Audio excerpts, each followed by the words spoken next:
ఒరే దరిద్రుడా, తండ్రి నేను రా ఆ చెట్టు కాదు, తల్లిని నేను రా ఆ చెట్టు కాదని అంటారా? అనరు. ఎందుకంటే వాడికి మతి స్థిమితం లేదు, మానసిక మైండ్ పని చేయట్లా. కాబట్టి వాడు చెట్టుని అడుగుతుంటే తండ్రి తీసుకెళ్ళి ఆహారం ఇస్తాడు. Praise the lord.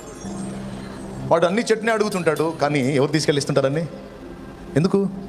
తమను గుర్తించే పొజిషన్లో వాడు లేడు. కానీ ఏనాటికైనా వాడు బాగుపడితే వాడికి అన్నీ ఇచ్చింది తామేనని ఏనాటికైనా గుర్తిస్తాడన్న ఒక ఆశ. గుర్తించకపోయినా పర్వాలేదు, కన్న నేరానికి వాడికి చేయాల్సిన న్యాయం అయితే వాడికి చేయాలి.